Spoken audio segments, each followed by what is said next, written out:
Dream job ఆదిత్యతోనే సాధ్యం. Aditya degree colleges admissions open. For more information visit our website. నమస్తే, నేను Keshav. Welcome to Suman TV. ఆంధ్రప్రదేశ్లో liquor scam ముదిరి పాకాన పడుతున్నటువంటి సంకేతాలు కనిపిస్తున్నాయి. ఓవైపు మాజీ రాజ్యసభ సభ్యులు విజయసాయిరెడ్డి సిట్ విచారణకి అటెండ్ అయ్యారు. తర్వాత మీడియాతో ఆయన సంచలన విషయాలు పంచుకున్నారు. ఇప్పుడు తాజాగా వైసీపీ ఎంపీ లోక్సభలో ఆ పార్టీ పక్ష నేత మిథున్ రెడ్డి కూడా సిట్ విచారణకి హాజరయ్యారు. సో అసలు ఏం జరుగుతోంది, ఇందులో కీలక పాత్రధార అయినటువంటి రాజ్ కసిరెడ్డి ఎక్కడ ఉన్నట్టు, అతను మినహా మిగతా అందరినీ విచారించడం వలన ఎలాంటి సమాచారం సిట్కి దొరికేటువంటి అవకాశం ఉంది, ఒకసారి విశ్లేషించే ప్రయత్నం చేద్దాం. మనతో పాటు అనలిస్ట్ చందు శ్రీనివాస్ ఉన్నారు. చందు శ్రీనివాస్ గారు నమస్కారం. నమస్కారం అండి. లిక్కర్ స్కామ్ ఏ పార్టీ అధికారం మారిన వెంటనే ఫస్ట్ వినిపిస్తున్నటువంటి పేరు, ఏ పార్టీ అధికారంలోకి వచ్చినా లిక్కర్ స్కామ్ మీద దృష్టి పెడతారు. ఒక్కొక్క రాష్ట్రంలో, తెలంగాణలో ఒక ఇష్యూ అయింది, ఢిల్లీలో ఒక ఇష్యూ అయింది, ఇప్పుడు బహుశా ఏపీ వంతు అనేటువంటి సంకేతాలు కనిపిస్తున్నాయి. ఏదో జరిగింది అనేది అయితే అందరికీ ఒక క్లారిటీ వచ్చింది.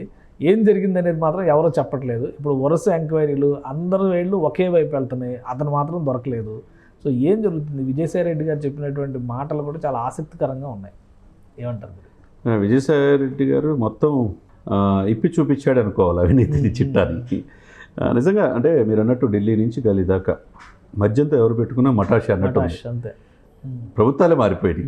అవినీతి వ్యతిరేకంగా పుట్టిన ఆమ్ ఆద్మీ పార్టీ నాయకుడే లోపలికి వెళ్ళినప్పుడు, డిప్యూటీ సీఎం లోపలికి వెళ్ళినప్పుడు, 1 year పైన జైల్లో ఉన్నప్పుడు, చివరికి ఆదర్శవంతమైన ప్రభుత్వం నడుపుతామని చెప్పి 10 సంవత్సరాలు నడిపిన బీఆర్ఎస్ పార్టీ ఆయన కేసీఆర్ గారి కుమార్తె గారు కూడా తిహార్ జైలుకి వెళ్ళి వచ్చినప్పుడు ఎవరు అరవిందో కాదు, ఎవరు కూడా శరత్చంద్రారెడ్డి అందరూ కూడా వెళ్ళొచ్చారు.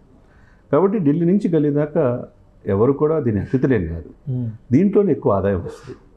దీంట్లోనే స్పిరిట్ కంపెనీలు పెట్టవచ్చు, సొంత బ్రాండ్లు ఇమేజ్ చేయించుకోవచ్చు. 1000 కోట్ల స్కామ్ అంటే ప్రభుత్వాలను కూడా మార్చేంత స్థాయికి వెళ్ళిపోయినట్టు మనకు కనపడుతుంది.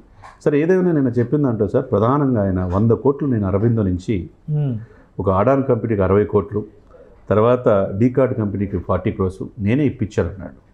ఇది ప్రత్యేకంగా మనం ఆలోచించాల్సిన విషయం. 100 కోట్లు ఇచ్చాను, మంచోడు అనుకున్నాడు, తెలివైన క్రిమినల్ అతను కసిరెడ్డి.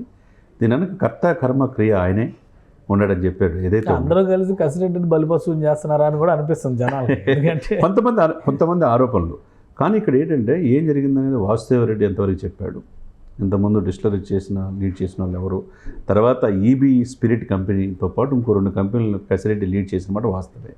దాంట్లో సొంత బ్రాండ్లు వచ్చిన మాట వాస్తవే. ఇది 1000 కోట్ల స్కామ్ అని చెప్పేసి మనకు అందరికి తెలిసిన అంశమే. కాకపోతే ఎక్కడైతే విజయసాయిరెడ్డి నెంబర్ 2గా భావించే వ్యక్తి 2014 నుంచి 19 వరకు ఒంటి చేత్తో పార్టీ నడిపించాడు. మరి 2019 అధికారులు వచ్చిన తర్వాత నేను అప్పుడే చూశాను కసిరెడ్డిని అని చెప్పి అన్నాడు. అధికారంలోకి వచ్చిన 6 నెలల్లోనే ఆయన ప్లేస్ గల్లంతైంది అంటున్నారు. 2000 స్థానంకి వెళ్ళిపోయింది అన్నాడు సార్. ఆయన నిర్వేదం నిన్న చూస్తే అర్థమైంది. నేను ఏదో అనుకున్నాను, నన్ను ఆ స్థానాన్ని తీసేసి ఎక్కడికో వెళ్ళిపోయారు. చివరికి నేను వ్యవసాయం చేసుకుంటే ఈ ముసలోడికి వ్యవసాయం ఏందని చెప్పి వాళ్ళ యొక్క పత్రికల్లో ఛానల్లో వేస్తున్నారు. నేను రాజకీయాలు రాకూడదు, ఎవరికి చెప్పి రావాలా, వ్యవసాయం చేసుకున్నాడు, రేపు రాజకీయాల్లో వస్తా, సమయం వచ్చినప్పుడు ఛానల్ పెడతానని చెప్పన్నాడు. అంటే దీన్ని బట్టి మనం ఏమర్థం చేసుకోవాలా, ఆయనకి ఎవరికి భయపడిన వ్యక్తిగా మనం చూస్తున్నాం. ఒక రకంగా ఆయన ఈ పోరాడి అటు టీడీపీ జనసేనని, ఇటు వైసీపీని అన్ని రకాలుగా పోరాడుతున్నాడు. అంటే సత్యలత నిరూపించుకునే క్రమంలో వాస్తవాలు ఏం జరిగింది, దీని వెనక స్కామ్ ఏందనేది నిన్న సిట్ స్పెషల్ ఇన్వెస్టిగేషన్ టీంలో చెప్పకనే చెప్పాడు. కానీ ఇప్పుడు ఒకవేళ అప్రూవర్గా మారిపోయినంత మాత్రం విజయసాయిరెడ్డి గారికి మినహాయింపు ఉంటుందా? ఎందుకంటే మొదటి 3 నెలల్లో మాత్రమే నేను ఇన్వాల్వ్ అయ్యాను, తర్వాత ఏం జరిగిందో నాకు తెలియదు అంటున్నాడు ఆయన. కానీ చాలా స్టోరీ వెనకాల ఉన్న స్టోరీ చాలా వరకు ఆయన కనుసన్నల్లో జరిగినట్టుగా, లేదా ఆయన పాత్ర పరోక్షంగా అయినా ఉండొచ్చు అనేటువంటి అభిప్రాయాలు ఉన్నాయి. సో సిట్ విచారణ అసలు ఏ దిశగా వెళ్ళొచ్చు? ఇప్పుడు మిథున్ రెడ్డి ఆల్రెడీ ఆయన ముందస్తు బెయిల్ కోసం ట్రై చేస్తున్నారు. ఫైనల్గా విచారణకు హాజరు కాక తప్పని పరిస్థితి ఏర్పడింది.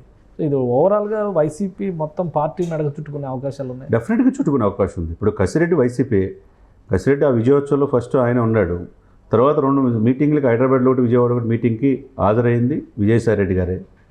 ఈ స్కామ్ ఎంతవరకు జరిగిందో మొత్తం తీసుకెళ్లారు, కానీ నాకు సంబంధం లేదు, కాకపోతే 100 కోట్లు నేను ఇప్పించాను అంటున్నాడు. అదే సమయం తోడలుడు అవినాష్ రెడ్డి, కసిరెడ్డి తోడలుడు, తర్వాత మిథున్ రెడ్డి, ఇంకొక ఆయన సజ్జల వేరే పర్సన్ వచ్చారు, ఇంకొకరు అనిరుద్ధ్ రెడ్డి, సజ్జల అనిరుద్ధ్ రెడ్డి ఎవరు వచ్చారు. సరే, వాట్ ఎవరు ఏదైనా కానీ ఇది జరిగింది, ఇది స్కామ్, పెద్ద స్కామ్ అని చెప్పేసి లావు కృష్ణదేవరాయలు గారు అమిత్ షాకి రిప్రజెంటేషన్ ఇచ్చిన తర్వాత ఇవన్నీ కూడా కదిలింది. తర్వాత ఇదే మిథున్ రెడ్డి మరి ఇప్పుడున్న కేంద్ర పౌర సరఫరాల శాఖ పౌర విమాన శాఖ మంత్రిని రామ్మోహన్ నాయుడు గారిని ఎంత దారుణంగా మాట్లాడాడు అదే పార్లమెంట్లో. మరి ఇప్పుడు ఆయన మంత్రి అయ్యాడు, ఈయన ఎక్కడ ఉన్నాడు ఇప్పుడు లిక్కర్ స్కామ్లో హైకోర్టు బెయిలీట్లో సుప్రీంకోర్టు ఇట్లో తిరుగుతున్నాడు బయట. చివరికి ల్యాండ్ స్కామ్ కూడా మనం చూసాం, అటవీ భూములు ఆక్రమించి వాళ్ళ నాన్నగారి మీద ఈయన మీద. మరి అంటే ఎప్పుడు మేమే ఉంటాం అనుకోవటం భ్రమ సార్. రాబోయే 10 సంవత్సరాలు మేమే అని చెప్పే ఉద్దేశంతో వ్యవహరించారు. ఇప్పుడు లిక్కర్ స్కామ్లు ఇప్పుడు బయటపడే పరిస్థితి ఉందా, లేకపోతే అటవీ భూములు ఆక్రమించి దాన్ని బయటపడే పరిస్థితి అంటే పరిస్థితి అంతే ఉంటుంది. రాజకీయాల్లో ఒక్కొక్క టైం ఒక్కొక్క ఇది సీరియస్గా ఉచ్చు కింద బిగుసుకునే అవకాశం ఉంటుంది. ఎందుకంటే 10 నెలల నుంచి ఇదే మాట చెప్తున్నారు. వాసుదేవరెడ్డిని తీసుకెళ్ళి కూడా దాదాపు 8 నెలలు అవుతుంది. అప్పటి నుంచి వచ్చిన కొత్త ఇన్వెస్టిగేషన్ ఈ లాస్ట్ 3 monthsలో వినిపిస్తున్న పేరు ఏంటంటే అన్ని వేళ్ళు కసిరెడ్డి రాజు వైపు చూపిస్తున్నాయి. ఆయన ఎక్కడ ఉన్నారో తెలియదు అంటున్నారు, ఆయన ట్రేస్ చేయలేదు ఎంతవరకు అంటున్నారు, ఆయన తండ్రిని కూడా విచారించారు కానీ మిగతా ఇన్ఫర్మేషన్ ఏది రాలేదు. సో ఇది ఫర్దర్గా ముందుకు వెళ్ళేందుకు సిఐడి సరిపోతుందా లేదంటే సిబిఐ దాకా వెళ్ళాల్సి వస్తుందా? అంటే సిఐడి కరెక్ట్గా పనిచేస్తే సిబిఐ దాకా వెళ్ళాల్సిన అవసరం లేదు. ఇప్పుడు ఆయన అంతర్గతంగా ఆయన 4 సార్లు నోటీసులు ఇచ్చిన హాజరు కాలేదంటే, కసిరెడ్డికి సంబంధించిన 12 ఆస్తుల మీద హైదరాబాద్లో దాడులు చేశారంటే 12 బృందాలు 50 మందితో సిట్టు ఆయన్ని ఎక్కడెక్కడ సెటప్ చేశాడు. ఈరోజు రేపు డెఫినెట్గా చిక్కాల్సిందే, చిక్కే అవకాశాలు స్పష్టంగా ఉన్నాయి. ఆయన వస్తే తప్పితే ఇంకా ఈ పెద్ద చేపలు ఉన్నాయి, పెద్ద తలకాయలు ఎవరు ఉన్నాయి అనేది బయటకు వస్తుంది అనమాట. డెఫినెట్గా ఈ వైసీపీకి ఒక దెబ్బ మీద దెబ్బ 1 by 1 అన్నీ కూడా గత 5 సంవత్సరాలు ఎంత వ్యవస్థలను విచ్ఛిన్నం చేశారో ఆ దిశగా ఒక్కోటి ఈ కేసులు చూస్తూ ఉంటే రకంగా ఇంత చేశారు 5 సంవత్సరాల్లో అనేది ప్రజలు కూడా ఆశ్చర్యపడుతున్నారు అన్నమాట. కాబట్టి ఇది గడ్డు కాలంగానే వైసీపీకి మనం చూడాలి. అంటే ఇది ప్రూవ్ చేయడానికి అవకాశం ఉండేదేనా? ఎందుకంటే గతంలో కూడా ఇవన్నీ బయటకు వచ్చి ఫైనల్గా ఆధారాలు లేవని వదిలేసే పరిస్థితి లిక్కర్ స్కామ్ విషయంలో 2G స్పెక్ట్రమ్ లాంటి విషయాల్లో అలానే జరిగింది.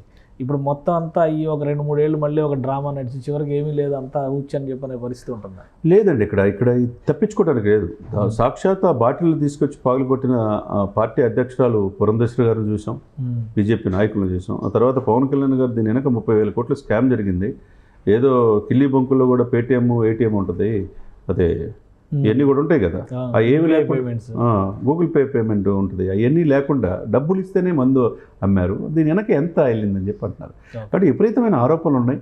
పార్లమెంటు లీడర్స్ కృష్ణదేవరాయలు గారు పోరాడుతున్నారు అక్కడ ఢిల్లీ స్థాయిలో పార్లమెంట్లో, ఇక్కడ రాష్ట్ర స్థాయిలో కలెక్ట్ చేయగలుగుతారా? దీనికి డెఫినెట్గా ఉంటుందండి. ఇప్పుడు డిస్టిలరీస్ ఎవరి ద్వారా ఉన్నాయి? కసిరెడ్డి ఆధ్వర్యంలో ఆయన ఆరోపించింది ఈబీ డిస్టిలరీస్, ఈబీ తర్వాత లీజు తీసుకున్నాడు, దానికి అనుబంధంగా 2 తీసుకున్నారంటున్నారు. దాంట్లోనే వీళ్ళ సొంత బ్రాండ్లు తయారు చేసామంటున్నారు. మరి ఇవన్నీ కూడా బయటకు వస్తాయి కదా, ఇవన్నీ అక్కడ లెక్కలు పోవు కదా సార్.